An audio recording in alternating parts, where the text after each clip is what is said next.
Throughout the years of making videos and films, I've never really had a proper light. I've used little LED panels, windows, like the natural light, and low lamps I had.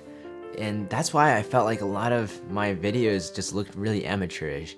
But as I want to bring you guys higher and higher quality videos, I decided to make an investment and get the Aputure Amaran 60x.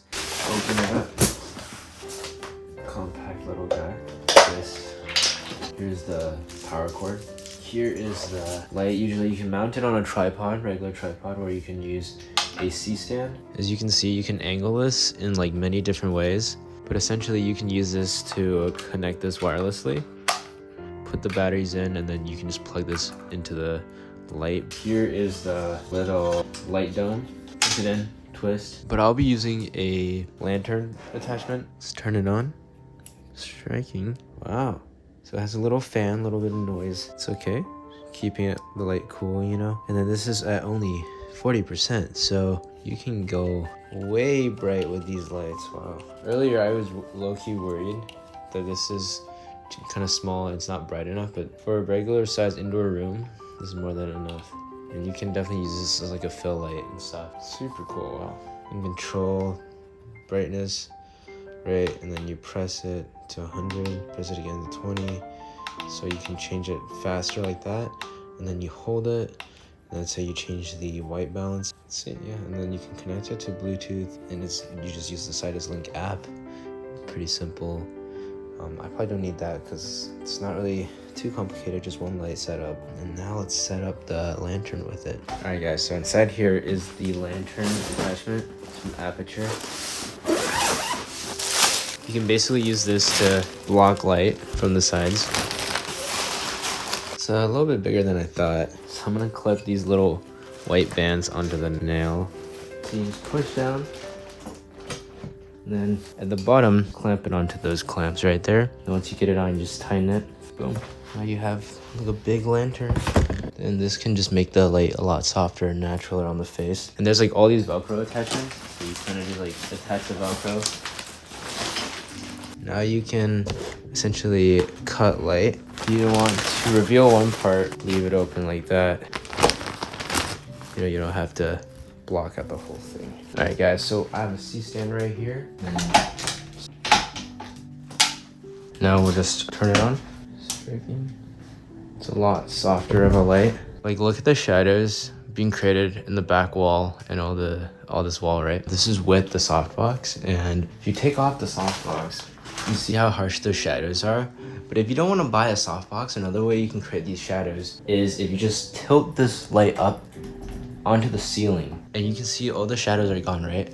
But it's still pretty bright because the light is being bounced off the ceiling onto this area, which is really nice. Having worked on film sets where I use a wide variety of lights and going to film school where I have access to pretty much any light I wanted, this was the light I picked for a variety of reasons. So the qualities I was looking for before getting a light is something that isn't super expensive, that's not gonna break the bank because I don't have infinite cash as a college student. 2, I wanted to get something that was versatile. It was easy to set up, easy to move around, especially in smaller spaces because this room is not a huge place, right? 3, I wanted something powerful that's able to light me up in any situation. Even when there's a sun, I want to be able to match the foot candles of that when I'm indoors, right?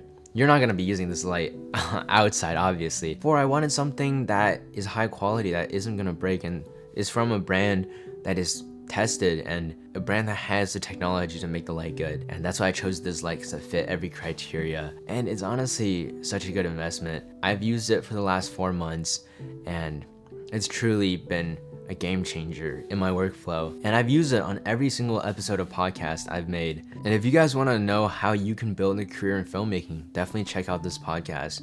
It's really helpful. But I've used this light and it's looked beautiful every time I used it. The fact that you're able to control the color temperature, you know, that is a huge deal, because in different situations where the light, there's a lot more sun or there's less sun, you can just quickly adjust it. The buttons on it feel really tactile, it feels really high quality, and the overall build just feels nice.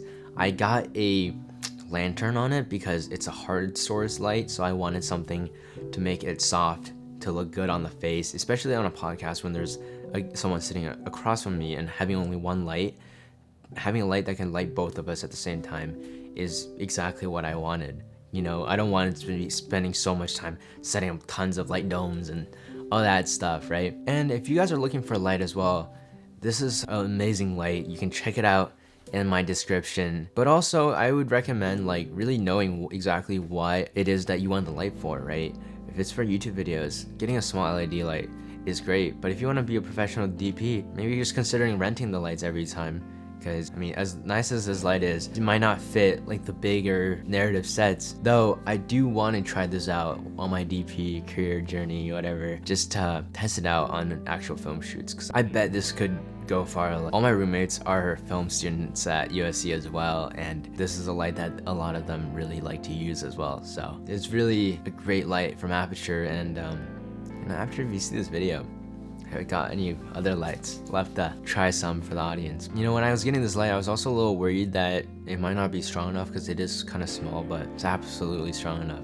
Right now, I'm at 40% only on this light, and I thought it's really, really good already. And a little cinematography tip for this video is, if you want your subject to be a lot brighter than the background, have the light a little up so it doesn't shine into the background, kind of from an angle. And also get the light close, big but close.